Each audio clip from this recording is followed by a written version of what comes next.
Irmãos, que a paz do Senhor nos envolva a todos nesse instante. Outro dia nós falávamos sobre o livro psicografado por pelo Bacelli, cujo espírito, Dr. Inácio Ferreira, médico do Sanatório Espírita de Uberaba,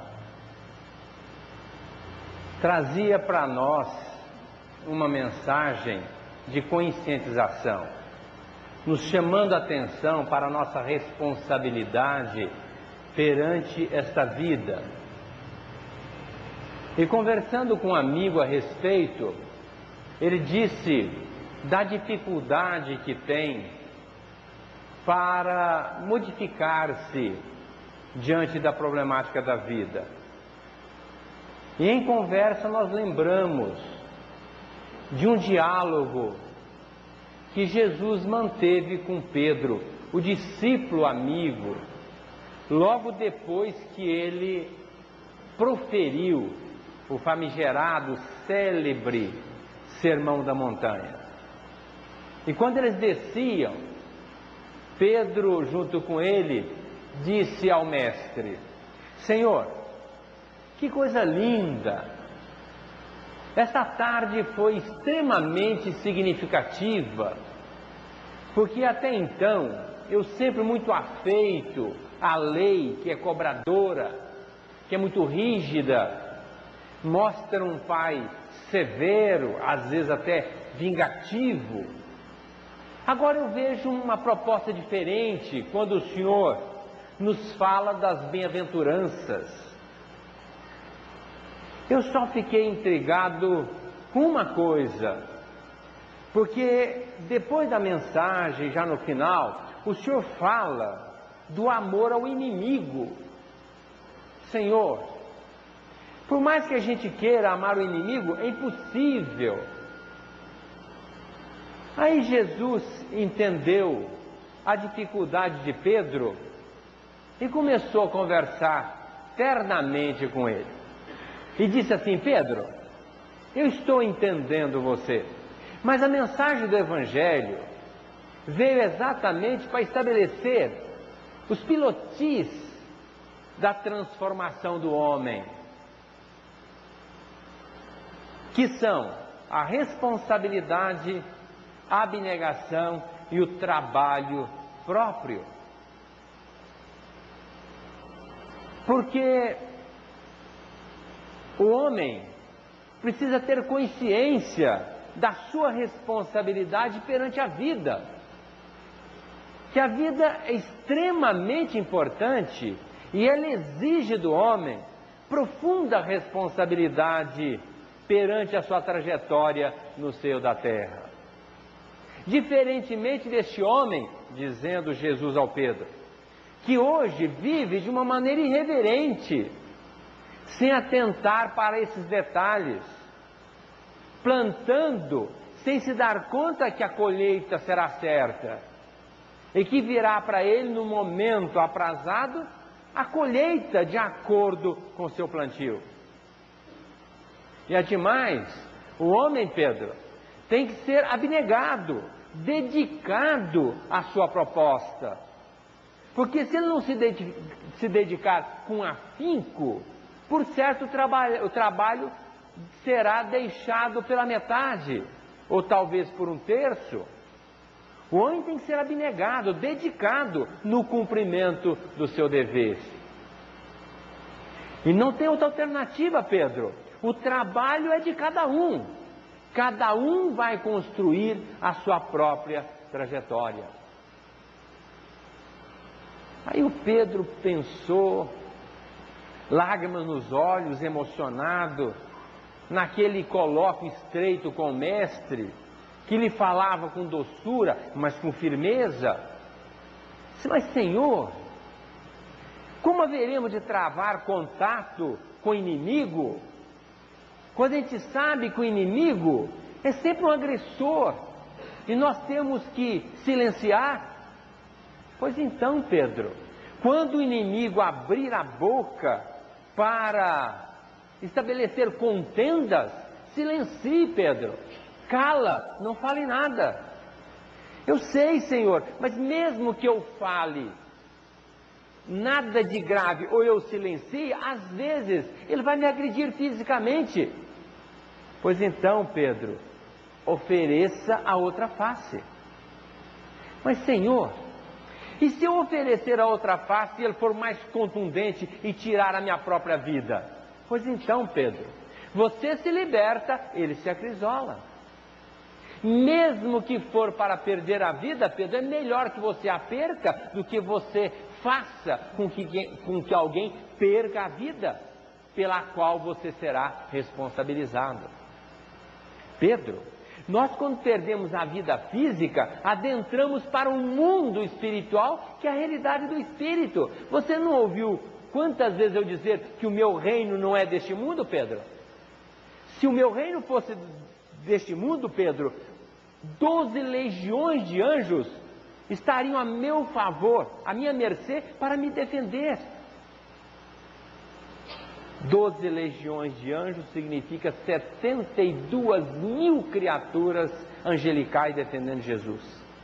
Mas o meu reino, Pedro, não é daqui. Portanto, por que contender? Por que brigar? Nós precisamos, Pedro, agir com pacificação. Aí Pedro pensou um pouco e já fez uma projeção para o futuro. Já o que é que estaria esperando por ele, já que Jesus tinha dito a ele da esperança de implantar o Evangelho na terra, em cima daqueles discípulos, já que ele iria partir muito rapidamente para o mundo espiritual. E Pedro, assim um pouco confuso, entreturbado por aquela colocação tão firme de Jesus, de uma renúncia plena. Aí Jesus diz para ele: Pedro, eu sei que isso é difícil, mas tem algumas normas para a vitória que eu vou passar para você e eu acho que você poderá usá-las, trilhando o caminho para a resolução desse processo. O primeiro elemento para essa vitória, Pedro, seria superar as paixões.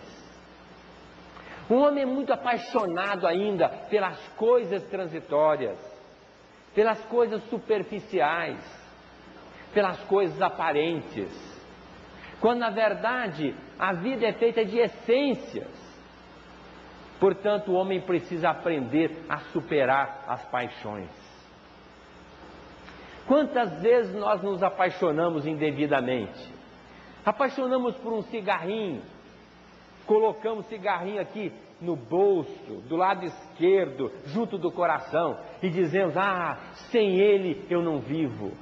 É uma paixão meio comprometedora, às vezes até muito forte, porque a criatura é capaz de levantar à noite, sair de casa debaixo de chuva, para ir no boteco comprar um maço de cigarro. Que paixão!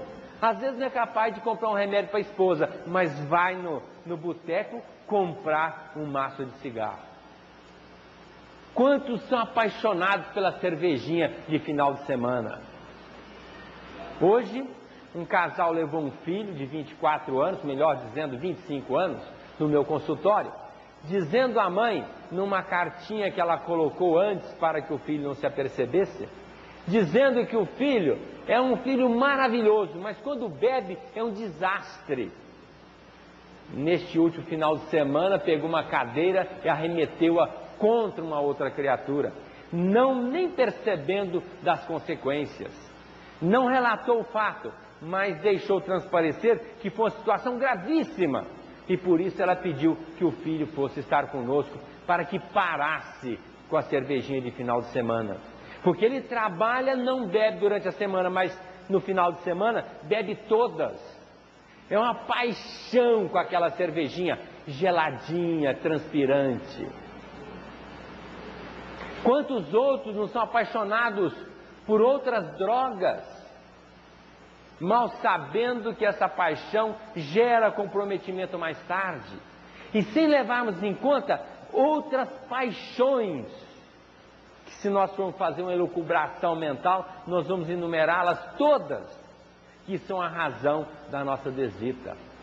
O homem veio com os atavismos, com uma ligação profunda com a animalidade do pretérito, com o instinto a ser vencido.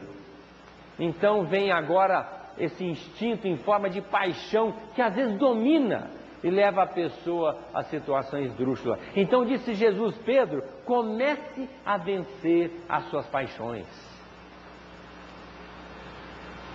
Vencer as dificuldades. O que mais nós trabalhamos é para vencer as dificuldades. Ninguém gosta de ter dificuldades. Quando vem uma dificuldadezinha, a pessoa quer logo se eximir dela, sair da dificuldade. Desde criança, quando a gente começa a caminhar, a gente já sabe o quanto é difícil caminhar, quantas vezes a gente bate a cabeça, não é? Quando entra na adolescência, que dificuldade? Não é criança, não é adulto. Tem uma problemática, mas não dá conta de vivenciá-la. Quer ser senhor de si, mas depende frontalmente dos pais. Quando quer travar contato com a sua realidade, tem profundas dificuldades. E quando entra na fase madura, então, quantos obstáculos vão surgir para enfrentarmos-los e termos que crescer em função da resolução desses processos. E quando chegamos na fase adulta, a velhice começa a bater na nossa porta. Como é difícil trabalhar com a velhice, principalmente com as limitações físicas, depois com o raciocínio lento, depois com a discriminação, porque velho é discriminado, infelizmente, na nossa sociedade. E às vezes até pela família, quando deixa o velho no asilo e lá não volta mais para visitá-lo. São dificuldades que a vida coloca na nossa frente, que são importantes para o nosso progresso espiritual. Agora, ninguém quer viver com dificuldades, quer viver com tudo tranquilo, sem nenhum problema. As frustrações devem ser vencidas, disse Jesus a Pedro, porque as frustrações são decorrentes de uma espera que está além da nossa possibilidade. E o Emmanuel, mentor espiritual de Chico, fala que a pessoa que passa pela vida sem frustração é uma desertora. Ela passou pela vida, mas não viveu. Porque nós precisamos vencer as frustrações. Todos os pais, o que eles mais fazem? Tudo para que os filhos não tenham frustrações.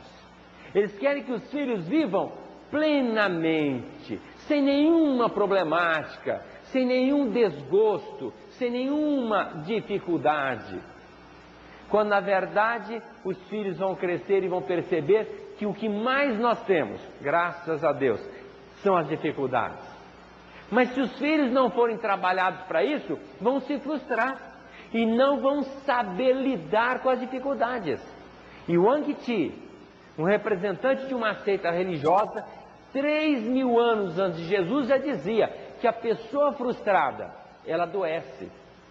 Porque não sabendo lidar com a dificuldade, transpondo-a e até vendo-a como objetivo de crescimento espiritual, vai se frustrar com a dificuldade e vai adoecer.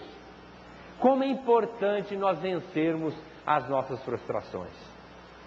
Por que a gente se frustra? Porque nós colocamos um sonho, às vezes muito acima da nossa realidade.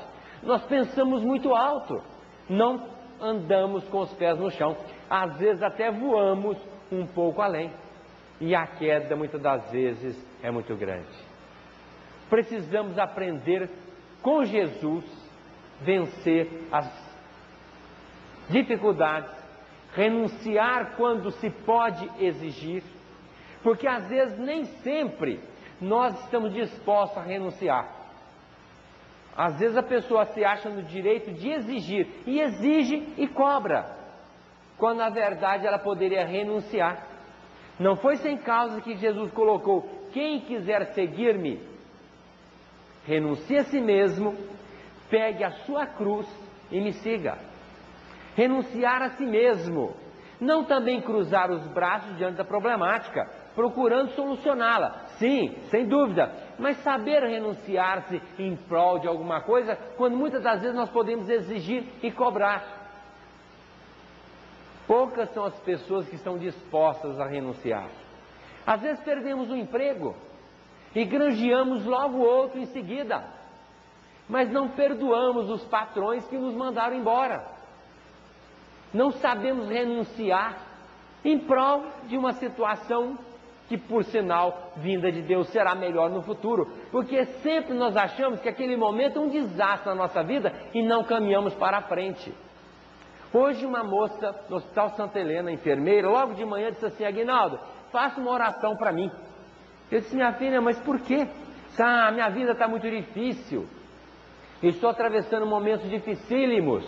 Eu disse para ela: caminhe para frente, certamente vou fazer a minha prece por você, mas de alguma forma, caminhe para a frente.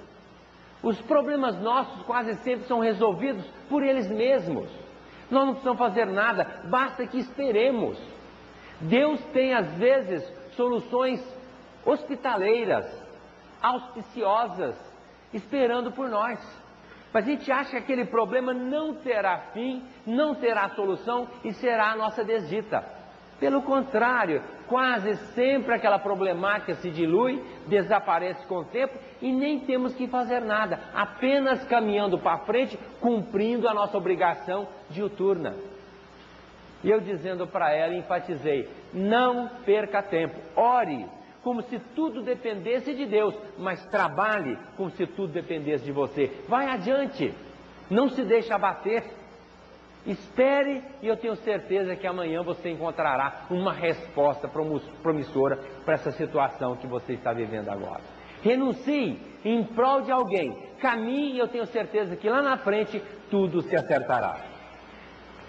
Ceder quando se desejaria pelejar. Nós dificilmente estamos dispostos a ceder, por conta até dessa renúncia. Quase sempre nós queremos brigar, nos justificar, não levar o desaforo para casa. Quando Jesus nos colocou com muita propriedade: não resistais ao mal. Porque quando nós criamos resistência ao mal, ele fortalece. Quando nós deixamos o mal de lado e buscamos o bem, o mal enfraquece. Fortalece o bem e ele vai prevalecer sobre o mal e nós iremos estabelecer uma vitória para nós. Mas quando nós queremos pelejar, brigar, estabelecer contendas, nós vamos fortalecer o mal. E às vezes o mal forte vai nos vencer. Então, vale muito mais um mau acordo do que uma boa demanda. Vamos deixar a demanda para lá. E se nós tivermos mesmo que demandar, pelo menos, não vamos estabelecer um clima vibratório negativo contra aquele com quem nós estamos pelejando. Essa é uma recomendação de André Luiz. Se nós tivermos que chegar às vias de fato, numa contenda, vamos dizer assim, ao nível de uma vara civil, pelo menos que nós não estabeleçamos vibração negativa contra aquele com quem nós estamos estabelecendo aquela peleja.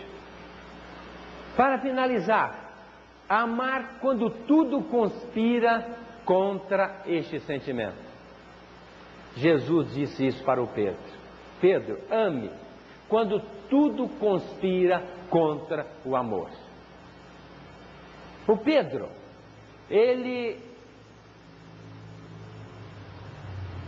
quando já às vésperas da crucificação de Jesus, foi instado sobre a sua fidelidade. Jesus disse que ele o negaria 3 vezes. E Pedro disse que não. Eu não o negarei, mesmo que eu tenha que pagar com a minha própria vida, disse a Jesus. Mas Jesus sabia da limitação de Pedro e enfatizou: mas Pedro, você vai me negar 3 vezes, antes que o galo cante 2 vezes. E Pedro negou Jesus 3 vezes. Mas Jesus não queria deixar aquela imagem da negativa. Logo depois das 3 negativas, Jesus ainda olha para ele, já preso, sofrendo o impacto das agressões, e pergunta para ele: Pedro, mas você me ama, Pedro? E Pedro respondeu para ele com muita convicção: Senhor, eu o amo. E Jesus perguntou 3 vezes, uma e mais 2: Pedro, mas você me ama? Pedro, você me ama? E ele deu 3 respostas afirmativas: Senhor, eu o amo. Jesus queria contrabalancear aquelas negativas. Quando Pedro foi questionado se não era um dos discípulos de Jesus, ele disse: não, eu não, nem conheço esse homem. Mas Jesus, querendo trabalhar o seu inconsciente, faz 3 perguntas afirmativas, para que Jesus pudesse trabalhar o seu inconsciente e ele, na sua resposta, se trabalhasse e pudesse ter uma disposição diferente. E Pedro afirmou com muita convicção: Senhor, eu o amo verdadeiramente. E Pedro realmente amou, porque foi trabalhar para Jesus até o final da sua trajetória, quando realmente deu a sua própria vida em amor pela causa do Cristo. Para nós outros, fica meio complicado entender essa história de amar a ponto de dar a própria vida. Nós não temos ainda estrutura psicológica e espiritual para darmos a nossa própria vida em nome desse amor extremo, que é o maior amor que a pessoa pode apresentar no seio da terra e em qualquer lugar. Dar a própria vida com uma demonstração de amor irrestrito, ilimitado. Mas tem algumas situações que nós podemos dar o nosso amor, e de uma maneira bem estuante, de uma maneira bem convicta, a forma de Pedro, quando ele respondeu: não, Senhor, eu amo. Quando uma mãe, por exemplo, renuncia uma vida em prol dos filhos, o que é que essa mãe está fazendo se não compreender e valorizar esses filhos, dando, eu não diria a própria vida em forma de morte, mas eu diria a própria vida em forma de renúncia, porque o filho sai do ventre da mãe, onde vive 9 meses, vai para a cabeça e de lá não sai mais nunca. E essa mãe vai estar com esse filho na cabeça eternamente, renunciando a si mesma em prol desse filho. É uma demonstração de amor irrestrito na sua condição humana em que nos colocamos aqui em cima da terra. Um pai que trabalha exaustivamente, pensando no bem-estar dos filhos, não é uma forma de amor? Eu tenho um colega, um amigo que eu fui visitar ontem, que hoje foi operado do coração. E antes, às vésperas da cirurgia, ele reuniu com a família e disse assim: vamos falar um pouco sobre a minha cirurgia, porque se acaso eu desencarnar, terminologia dele espírita, eu estou preocupado com vocês que vão aqui ficar. Quer dizer, a vida inteira constitui uma família, trabalhou e continua trabalhando e vai para uma cirurgia pensando em quê? Muito antes ali de pensar em si mesmo, está pensando na família, está pensando no bem-estar da família. Não é uma forma extremada de amor para um ser humano? Ao invés de se preocupar com a sua cirurgia, pensar na família que fica? Pensamos aqui no trabalhador sério, que procura desincumbir-se das suas tarefas, procurando atender muito bem aquele que necessita do seu trabalho, aquela pessoa que se dignifica pelo seu trabalho. Outro dia eu falei isso em tom de brincadeira, mas é verdade. Quem é mais importante, um médico ou um varredor de rua?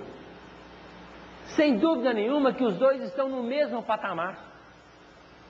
Se o varredor de rua não varrer muito bem a rua, vai dar tanta doença no povão que um médico pode ficar o dia inteiro atrás de uma mesa de consultório ou empunhando um bisturi para curar cirurgicamente e não vai conseguir curar as doenças impostas pela rua suja, não varrida pelo varredor de rua. O que importa é que cada um faça a sua tarefa com esmero. Outro dia, o nosso irmão Alcântara falava aqui da importância da cozinheira fazer bem a comida, porque ela impregna a comida com as suas vibrações. E quando a sua vibração é boa, a comida retém aquela vibração e é passada para as pessoas da casa que vão se alimentar daquela comida. E quando é uma cozinheira de restaurante, então, vai alimentar a comunidade. E se essa comida não tiver uma vibração boa, vai reter a vibração e a pessoa vai ter dor de barriga logo depois. Uma gastrite, porque às vezes vai dizer assim, eu tenho uma gastrite aqui, foi aquela comida que eu comi. Mas não é a comida em si porque ela era ácida ou tinha uma outra contextura, não. É porque ela tinha uma vibração negativa trazida pela cozinheira que estava com raiva do patrão que atrasou o pagamento. Então é muito importante que nós façamos o nosso trabalho com esmero, procurando atender as pessoas que dependem desse trabalho. Eu quero falar aqui também do irmão que tem compaixão para com o irmão. Como é importante nós termos compaixão para com a problemática do nosso irmão. Se nós formos falar de irmão de sangue, poucos são os irmãos que pegam o telefone e ligam para o outro irmão. Fulano, como é que você está? Você está bem? Poucas são as pessoas que fazem isso. Poucas são as pessoas que saem e vão visitar o irmão de sangue, visitar mesmo. Olha, eu vou aí visitar você, que eu estou morrendo de saudade. Poucas são as criaturas que fazem isso. E se o irmão está em dificuldade mesmo, aí é que ele não vai mesmo, que eu vou lá fazer visita, vai me pedir alguma coisa, então não vou. Aí fica mais difícil a visita. E se nós formos falar de irmão universal, que nós todos somos, irmãos, filhos do mesmo Pai, então como é importante nós termos compaixão do sofrimento daqueles que estão convivendo conosco. Dr. Inácio Ferreira, ele me deixou muito preocupado com esse livro, chamado Próxima Dimensão, que o nosso Clube do Livro está distribuindo aí, por sinal, feliz aquisição do Clube do Livro. Ele chama atenção numa conversa que ele teve com Karl Bartschuttel, dizendo a Dr. Inácio Ferreira que as palestras que ele fez, que os livros que ele escreveu, que o trabalho que ele encetou em prol da doutrina pesou muito pouco na sua balança espiritual. Porque o que pesou mesmo foi o pouco de bem que ele conseguiu fazer para a humanidade, de uma maneira assim, tete a tete. Então eu fico pensando, às vezes nós achamos que fazer alguma coisa é vir ao centro, ler, entender de doutrina, conhecer muito bem a doutrina, até tentar passar para os outros. Diz o Dr. Inácio que os maiores problemas que ele enfrenta no sanatório espiritual que ele tem lá, sanatório de doentes mentais, os maiores problemas são com os espíritas, que se dizem conhecedores e querem se justificar. Não, mas eu lá na Terra eu fiz isso, não é possível que eu esteja aqui nesse sanatório, eu deveria estar num lugar melhor. Os católicos, os evangélicos até que aceitam mais, porque não entendiam muito bem da situação, e até se acomodam, mas os espíritas degladiam, deblateram, tentam se justificar. Os maiores problemas são com os espíritas. Agora, são espíritas de fachada, porque na verdade eles sabiam que o lema maior da doutrina é a caridade, é o amor. Mas pouco tem feito em nome desse amor mesmo. Outro dia eu conversava com um amigo a respeito até do IEFA, e ele disse, Aguinaldo, eu vou ajudar com dinheiro, eu até quero ajudar uma pessoa que vai ser profissionalizada, porque eu não tenho tempo para ajudar de outra forma. Tudo bem, a gente sabe que é uma pessoa ocupada, mas final de semana, sábado à tarde, ele tem que jogar uma bolinha com os amigos.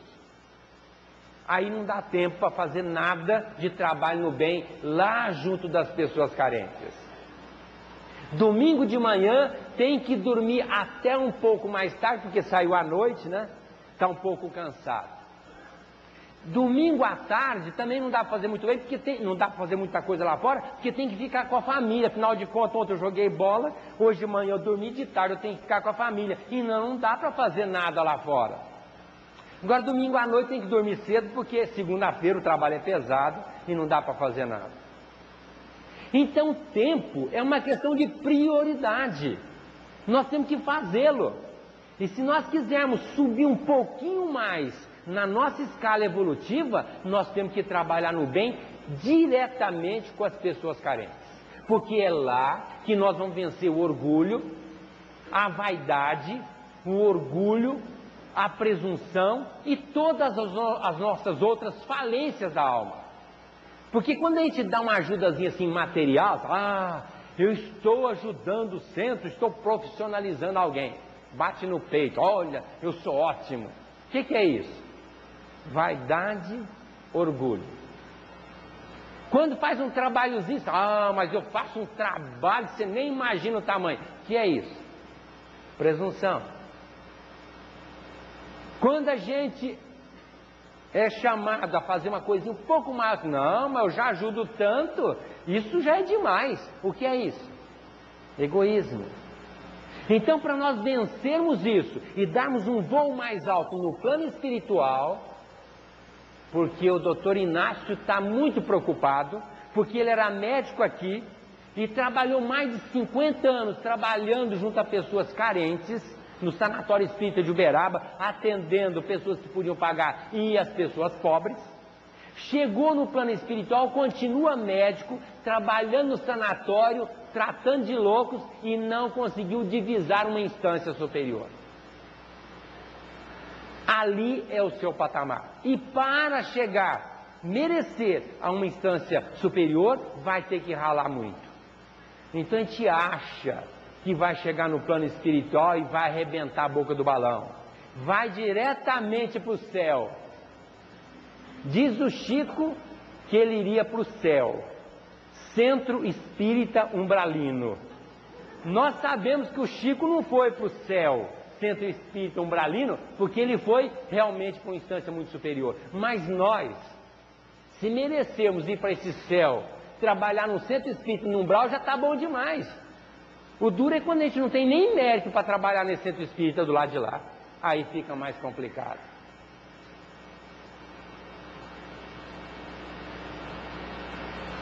Político que defende interesse da coletividade, mas que defende mesmo. Esse tem uma demonstração de amor. Porque normalmente nós estamos vendo políticos aprontar cada uma. Quem lê o Tormento da Obsessão se lembra de um fato, de um espírita político que conseguiu granjear a simpatia dos adeptos da doutrina. Ele se elegeu, conseguiu uma verba muito grande para trabalhar, para amenizar a dor das pessoas sofridas, só que usou a verba em recurso próprio. E chegou do lado de lá com um drama de consciência tão grande que o seu perispírito virou uma clausura. Ele nem podia se apresentar espiritualmente, tamanho remorso e o sentimento de culpa. Então, políticos que se cuidem. Quando o político defende realmente o interesse da comunidade, é uma demonstração de amor. Mas quando se locupleta indevidamente, se cuide, porque o lado de lá o espera. Nós vamos falar aqui de religiosos que enganam os seus adeptos. Quantos religiosos que estão prometendo o céu de uma maneira fácil? Quantos religiosos que estão dizendo, basta você fazer isso, aquilo, que você vai estar com tudo. O religioso que quer dar mostras de amor, pelo menos, não pode enganar os seus adeptos. Se ele já entendeu que a vida é séria e que nós temos um compromisso e que nós temos que nos desincumbir desse compromisso com responsabilidade, segundo Jesus, então ele tem que passar isso para os adeptos da religião. De outra forma, não é amor. Pelo contrário, é uma prova inconteste de profundo desamor. Ou seja, nem um pouco essa criatura está preocupada com aqueles que estão dispostos a ouvir o representante da religião. Então nós vamos ter muito cuidado com as nossas colocações. A nossa palavra tem uma repercussão muito grande e o que nós falamos é de nossa responsabilidade. Então que nós levemos aos outros o entendimento para que a pessoa não venha cair depois, se comprometendo espiritualmente, sofrendo as intempéries no mundo espiritual. Um amigo meu, depois dessa conversa que eu tive com ele, disse: Aguinaldo, se eu fosse me colocar nesta proposta de Jesus, por certo, eu estaria reprovado em todas estas assertivas. Eu disse para ele: olha, não é bem assim, porque eu o conheço bem. Eu sei que você já apresenta alguns requisitos muito importantes para a nossa transformação. E nós estamos aqui exatamente com essa proposta, é de nos transformarmos. E isso nós não conseguimos do dia para a noite. É um trabalho de todo dia. Portanto, nós precisamos ter, acima de tudo, entendimento destas realidades. E você, como espírita, já está entendendo.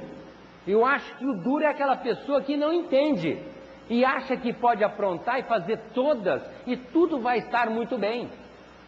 Não é bem assim. Então você que já começou a entender, você está dinamizando a sua fé. Porque a fé é aquela que remove a montanha, é aquela que nos impulsiona, é aquela que afasta os obstáculos, segundo Jesus. Então, como nós passamos a ter entendimento, nós passamos a ter fé. Fé é aquela que enfrenta a razão face a face em qualquer época da humanidade. O que é que nos leva a enfrentar a razão, se não a própria razão? A certeza, a convicção, o entendimento. Então nós espíritas já estamos entendendo. E então Inácio Ferreira perguntou a André Luiz: quem é que vai continuar escrevendo lá embaixo? Você não vai descer, reencarnar para continuar as suas escritas? Então André disse para ele: mas Inácio, já tem escrita demais. Se o pessoal estudar o que está escrito, chega, dá e sobra. Não precisa ninguém escrever mais nada. Acontece que tem muita gente escrevendo repeteco, porque o que precisa mesmo já está escrito. Tem o Evangelho e a obra deixada pelo Chico.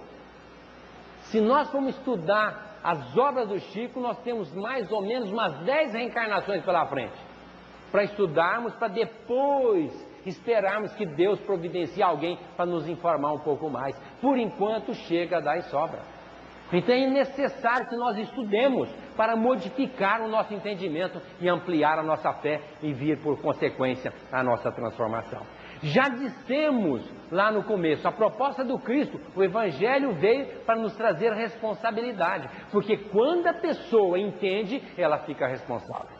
Ah, fica muito responsável? Lógico que fica, já não vai viver de qualquer forma, ele vai pensar um pouquinho mais como é que ele está vivendo.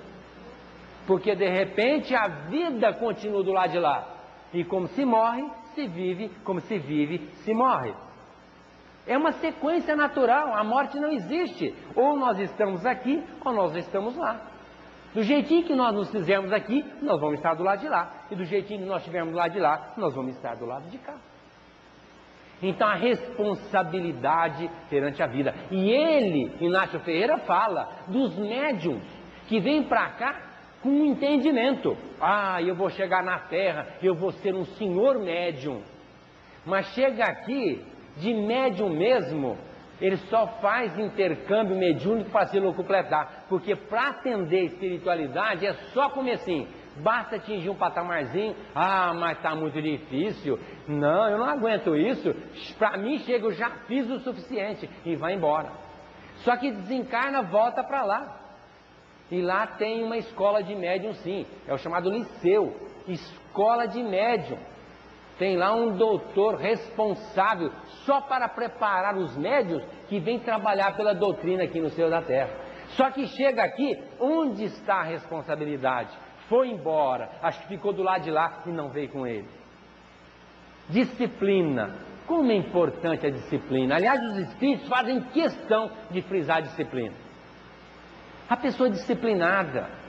Eu dizia outro dia, uma amiga minha, ela está dizendo: ah, Aguinaldo, mas eu não sei nada, eu não tenho potencial, eu não conheço muito, eu não tenho muita facilidade, como é que eu vou fazer? Eu falei: comece por disciplina, seja disciplinada.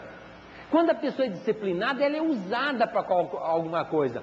Quando nós desencarnamos disciplinados, o plano espiritual vai dar um trabalho para nós, onde exige a disciplina. Vai dizer, olha, Aguinaldo, você não tem tanta bagagem, mas pelo menos disciplina você tem. Então eu vou usar você num trabalho que precisa de disciplina. Pelo menos disciplina.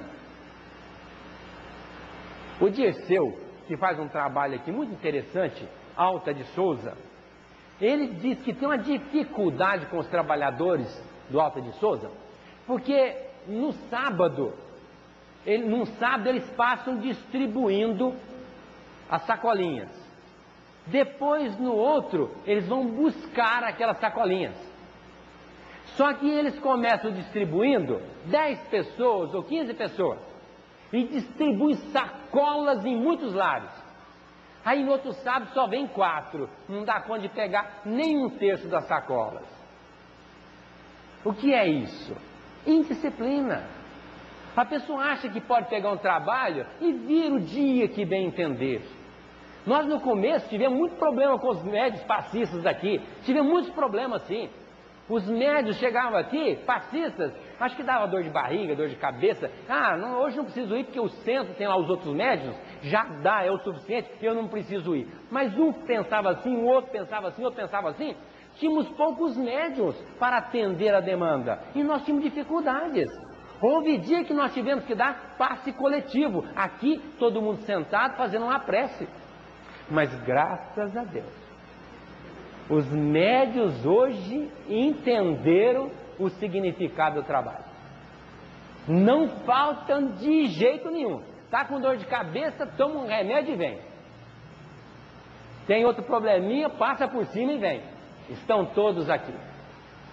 E já entenderam, e todo dia nós estamos falando, olha a disciplina. E não é só o médio passista não. Tem que ter responsabilidade em tudo. Porque se eu não vier no meu dia de trabalho, fica uma lacuna. Se alguém me substituir, tudo bem, mas tem hora que não tem substituto e vai ficar uma lacuna. Então precisa haver disciplina sim. Nós estamos aqui trabalhando para Jesus, é com os espíritos. Trabalho mediúnico, quinta-feira. De repente tem dia que está muito cheio, às vezes, por razão justa, tem menos pessoas. Mas nós enfatizamos, o trabalho não é aqui para o Centro Espírita Francisco de Assis, não. O trabalho é com a espiritualidade, que aquele dia, um espírito benfazejo precisava de um médico com o seu teor magnético para atender uma entidade carente, necessitada. E aquele dia, aquele médico resolveu faltar, porque ele foi para uma festa, foi passear. Hoje eu estou cansado e não veio para o trabalho mediúnico. Isso é indisciplina. E um detalhe, no plano espiritual, um dos critérios rígidos é disciplina. Então, o doutor Inácio conseguiu visitar o nosso lar. Um certo dia ele conseguiu através do amigo. Ele disse assim, quantos dias nós vamos ficar lá? Ele disse assim, 3 horas por especial deferência, porque nós vamos atrapalhar o serviço deles. Ficou 3 horas e veio embora. Ele achou que fosse chegar no nosso lar e ficar lá uma semana gozando do nosso lar. 3 horas só, porque o pessoal lá tem disciplina, tem trabalho, não pode ficar aqui batendo papo, recebendo a gente lá numa boa, disse um amigo para ele. Então a disciplina é muito importante, meus irmãos. Toda terça-feira tem um trabalho aqui. Quando a pessoa vem, escuta uma palestra, às vezes aquela palestra é importantíssima para ele.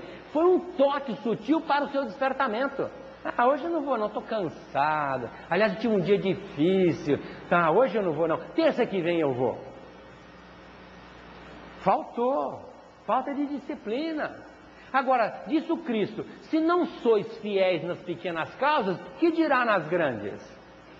Se nós não disciplinamos para fazer as pequenas e as grandes, e nós vamos chegar no plano espiritual, eu quero uma tarefa missionária no plano espiritual. O André Luiz, depois de 8 anos de umbral, foi limpar vômito de doente lá no plano espiritual. Era doutor, médico, mas foi limpar vômito. Aliás, por especial deferência, porque talvez nem isso eu tivesse condição. E a gente acha que é doutor, não, vou chegar no plano espiritual, eu vou atender as almas como médico. Será? Se trabalhar muito aqui no bem mesmo, às vezes até pode continuar o trabalho lá, mas é uma dúvida.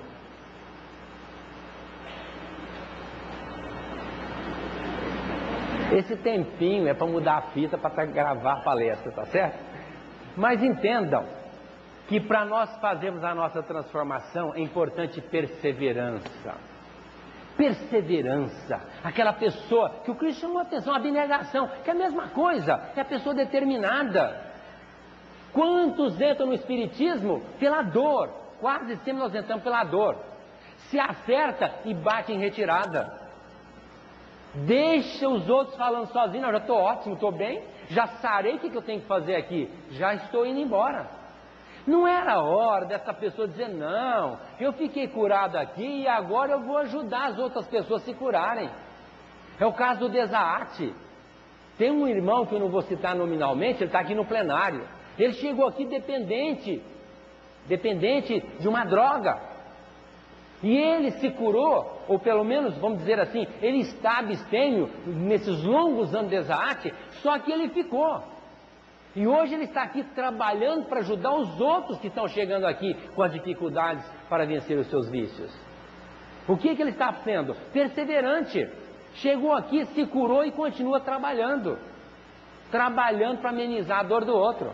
Mas precisa ter um sentimento de amor mais dilatado para entender que o irmão precisa de nós. E a casa é um bom lugar para nós exercitarmos o nosso trabalho. Agora a pessoa chega aqui, faz um trabalhozinho, não, cansei, não, já estou indo para outra. E é um borboleta, nós chamamos de borboleta, né? Trabalha aqui, trabalha lá, trabalha, mas não cria vínculo.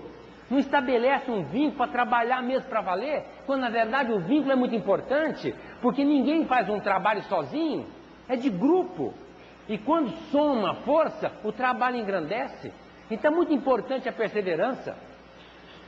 Eu falo para os médiuns que trabalham conosco na quinta-feira. Às vezes tem gente que chega aqui, doutor, eu gostaria de trabalhar mediunicamente. Falei, comece a estudar. Se prepare, quando você estiver pronto, você começa a trabalhar conosco mediunicamente. Porque quando a pessoa entende o que é trabalho mediúnico, entra e não sai mais nunca. Só vai sair por um impositivo que está muito além da sua disciplina, do seu entendimento. Por uma força maior. De outra forma, vai trabalhar aqui até terminar a sua existência. Para continuar médium trabalhando no mundo espiritual. Agora a pessoa vem cá, começa a trabalhar mediunicamente, mas não é isso não, eu pensei que fosse diferente. Não é assim, o trabalho é sério, por isso a pessoa precisa se aparatar, e quando abraça com conhecimento de causa, não vai abandonar, vai ser perseverante, porque vai trabalhar com a espiritualidade e vai continuar do lado de lá. Eu quero relatar aqui um fato muito interessante do irmão do Chico Xavier, o José. O José trabalhava com o Chico no trabalho desobsessivo. E ele era um esmerado trabalhador com os espíritos obsediados e com os espíritos obsessores. E ele tinha um karma para ficar em cima de uma cama, depois de um derrame, 13 anos. E o pessoal lá em cima analisou a lei e disse, não dá para fazer nada, ele tem que entrar no derrame mesmo, no AVC cerebral. E ele teve um derrame e foi para a cama. E na cama ele teria que ficar 13 anos, paralítico em cima de uma cama. Vocês já ficaram um dia inteiro em cima de uma cama? Meu Deus do céu, é terrível. Estou falando um dia. 13 anos, faz assim uma extrapolação mental. Pensem que vocês vão ficar 13 anos em cima de uma cama. E era o tempo que ele iria ficar. Só que o plano espiritual analisou a ficha deles e eles, os espíritos, disseram assim, bom, esse vai ser muito importante para nós. Vamos desencarná-lo e ele vai nos ajudar a trabalhar com os obsediados aqui do lado de cá. E por mérito, pela perseverança, trabalhando longamente com o irmão Chico Xavier, o José mereceu, no plano espiritual, estar trabalhando por esta causa muito antes de ficar aqui deitado, sofrendo em cima de uma cama.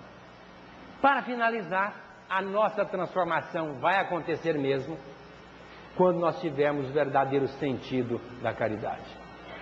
Disse Kardec, fora da caridade não há salvação. Nós não vamos nos eximir dos nossos erros sem a caridade. Caridade material e caridade moral. Material tem pouco valor. Nós ajudamos com aquilo que nos sobra. Na grande maioria, quase absoluta. O óbolo da viúva, sem dúvida, vale muito, porque ela deu o que lhe era necessário. Agora, via de regra, nós estamos dando aquilo que nos sobra.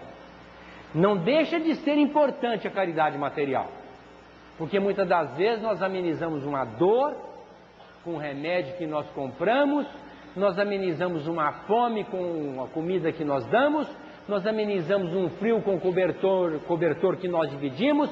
De alguma forma nós estamos fazendo o bem, é a caridade material. Mas a caridade mais importante é a caridade moral. Quando, acima de tudo, nós compreendemos e valorizamos aquele que está conosco, que é uma demonstração de amor. Nós, quando compreendemos a pessoa, valorizamos a pessoa, nós estamos amando essa pessoa. E quando nós entendemos e valorizamos essa pessoa, nós vamos compreender as suas falhas e não vamos deixar de perdoá-la. Pelo contrário, nós vamos exercer a indulgência, aceitando a pessoa como ela é, perdoando-a incondicionalmente, que é a verdadeira caridade moral. Portanto, meus irmãos, quem não lê o livro, vale a pena lê-lo o mais depressa possível. E atentem muito para tudo isso que eu disse aqui hoje. Porque nós vamos crescendo em tamanho, em idade e entendimento. E quando nós crescemos, nós estamos entendendo a vida de uma maneira diferente. Passamos a entender as leis que regem a nossa vida, que é um ato de fé. Porque o entendimento nos faz agir diferente, em consonância com aquilo que nós já estamos vivendo. Portanto, a fé com que Deus nos inspira percorre dentro de nós. Na trajetória do Espírito, feita num longo percurso de ocasos e arrebóis. Nos terrenos movediços dos impulsos das paixões, no rugir das tempestades, nas aves e nos sermões.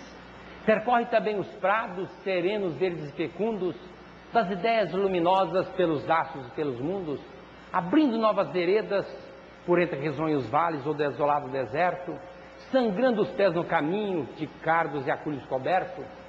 Enquanto uma fé se acha tão longe, Deus se acha tão perto de nossa alma peregrina, alma que tem por herança eterna, cara e preciosa, a centelha luminosa da própria essência divina. Mas a fé tem várias idades, tem infância, mocidade e madureza. Nos seus primeiros albores, como a criança inocência, manifestação primária do instinto de defesa. No entretanto, ela se amadurece, se agiganta e se engrandece, é serena, firme e calma, sabe o que quer, tem certeza. E mesmo que as tempestades exabem sobre nossa alma, ela já não tem mais vacilação, pois se apoia no bom senso, no fato e na razão, e repousa eternecida, com visão luminosa, na alfombra cariciosa dos bosques do coração. É a fé amadurecida no labor do entendimento, é uma fé que tem alma, que tem vida, que tem luz, que tem entendimento. É uma fé que fez aliança no fórum da eternidade com duas outras virtudes, uma esperança, a outra a caridade. Muita paz.